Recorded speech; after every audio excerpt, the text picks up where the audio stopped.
It's an absolute blast for me to be here with our friend Liz Beaton. Liz has served Christ and the churches of this town of Ipswich for many years, and I guess she's known best by most of us as the leader of Ipswich in prayer.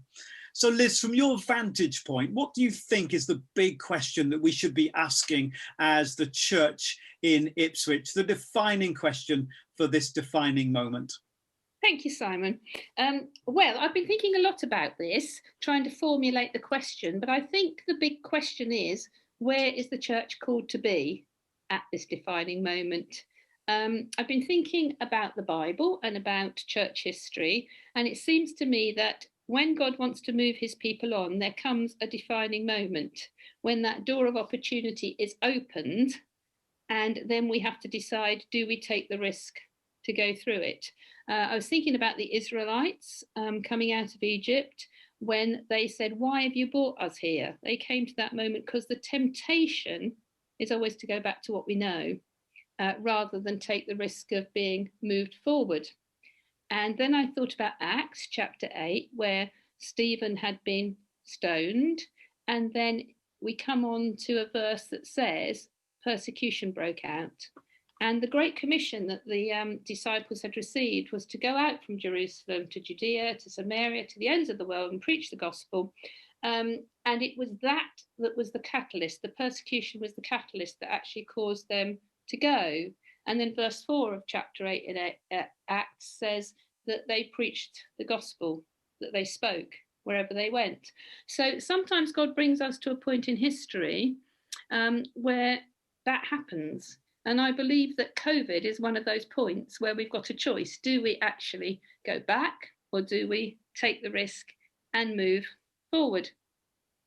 And one of the things I've been thinking about is, what kingdom impact were we making? What have we been doing over the last decades? Have we actually been making a huge impact? Because if we haven't, why would we want to go back to a model that wasn't quite working anyway?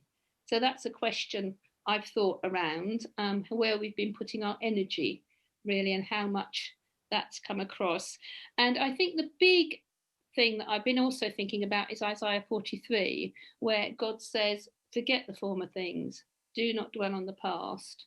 See, I am doing a new thing, do you not perceive it? And I think over the last 20 years of Ipswich in prayer, over and over again, that verse has been there. I'm doing a new thing, do you not perceive it? So for me, I'm sort of thinking this is a time when it's almost like God's banging the doors and saying, look, do you not perceive it? So I think really, to put it in a nutshell, this is a moment when we have an opportunity to either go forward or to go back, shut the doors, look ourselves in again. So yes, that question for me is, are we prepared to take the risk to go where the church is being called to be?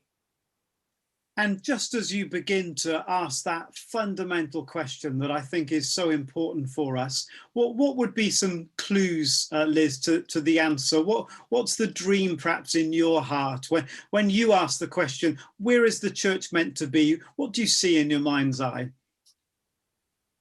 I suppose it's a church that's really not only fulfilling its commission, but a church that is engaging with the community, a church that is bringing about cultural change in our nation, a church that is really connecting with people where they need connecting with, a church that's loving people, a church that's doing all those things that Jesus modeled, all those things that he taught us to do. So connecting with people on a needs level, but also on a spiritual level, because I believe this is a time when people have been searching spiritually in a way that they certainly haven't done before, in my experience. So yes, I think so. Does that answer the question?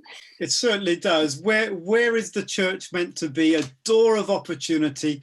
Do we have are we willing to take the risk of seizing that opportunity and taking and moving forward rather than going back? Liz Beaton, thank you very much indeed.